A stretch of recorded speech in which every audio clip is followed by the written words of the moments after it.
ইলিয়াস কাঞ্চন ভাই বিগত শিল্পী সমিতির সভাপতি ছিলেন। উনি গুরুতর অসুস্থ।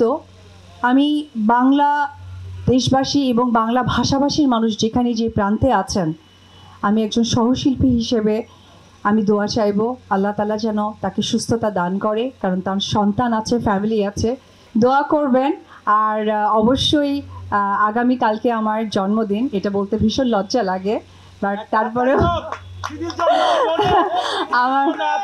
আমার জন্য দোয়া করবেন। Thank you. আমার জন্য দোয়া করবেন, কারণ সর্বোপরি আমি একজন মা। আমি আমার সন্তানের জন্য বেঁচে থাকতে চাই, সুস্থ থাকতে চাই। সবাই আমার জন্য দোয়া করবেন। আসসালামু আলাইকুম।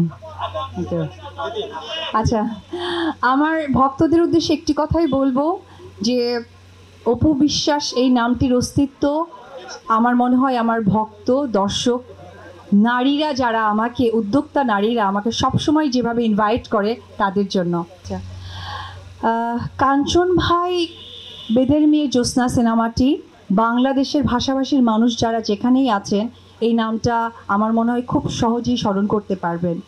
একমাত্র সেই সময়ে সুপারস্টার ইলিয়াস কাঞ্চন ভাই বিগত শিল্পী সমিতির সভাপতি ছিলেন। উনি গুরুতর অসুস্থ। আমি বাংলা দেশবাসী এবং বাংলা ভাষাভাষীর মানুষ যেখানে যে প্রান্তে আছেন, আমি একজন সহশিল্পী হিসেবে আমি দোয়া চাইব আল্লাহ তাআলা যেন তাকে সুস্থতা দান করে, কারণ তার সন্তান আছে, ফ্যামিলি আছে। প্রত্যেকটা মানুষই যেন সুস্থ থাকে। অবশ্যই কাঞ্চন ভাই যেহেতু গুরুতর অসুস্থ, আমি চাইব উনি সুস্থ হয়ে আমাদের সকলের মাঝে সেই কাঞ্চন ভাইটি হয়ে ফিরে আসুক। সবাই ওনার জন্য দোয়া করবেন। স্বাস্থ্যকর অল টাইম ফ্যামিলি কেক, সব সময় অল টাইম হেলদি লাইফ। কাঞ্চন ভাইয়ের সাথে আমার অনেক স্মৃতি আছে। যদিও একটি সিনেমার কথা আমি আবারও বলি, আপনারা সকলেই জানেন কাল সকালে সিনেমার মাধ্যমে আমার আসা, কিন্তু ও আমার ছেলে একটি সিনেমা যেটা করেছিলাম চ্যানেল আয়ের, যে সিনেমাটাতে ছিলেন আমার মা ছিলেন, মানে পপি আপু, এবং কাঞ্চন ভাই ছিলেন আমার বাবা। ও আমার ছেলে, গল্পটা হচ্ছে টেস্ট টিউব বেবি নিয়ে। আমি একদমই ছোট একটা মানুষ, খুব ছোট্ট একটি ক্যারেক্টার করেছিলাম। আমি তখন দেখেছি একজন গুণী শিল্পী, আমি তখন একদম মানে আমি কিছুই না, নগণ্য একজন মানুষ যেটাকে বলা হয়।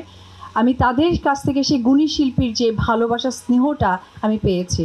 সো আমিও নিজেও, আমি সকলের কাছে আমি তার সন্তানের মতো, আমি তার জন্য দোয়া চাই। আর পাশাপাশি আর একটা মানুষের কথাও বলতে চাই, এফআই মানিক, উনিও অনেক অসুস্থ। আমি চাই যে ওনার জন্য আপনারা সকলে দোয়া করবেন। Thank you. দিদি একটু এক মিনিট একটু দিদির কাছে একটা কোশ্চেন। দিদির ইশাখার রাজা এসেছেন আপনার সাথে আজকে, আপনি ভুলে গেছেন বাংলাদেশ চলচ্চিত্রের senior vice president, superstar celebrity hero DA Tayeb ভাই এসেছেন। স্ট্রং কিং ইশাখা, 12 ভূঁইয়াদের রাজা, প্রতাপশালী রাজা, he is prince of people's heart.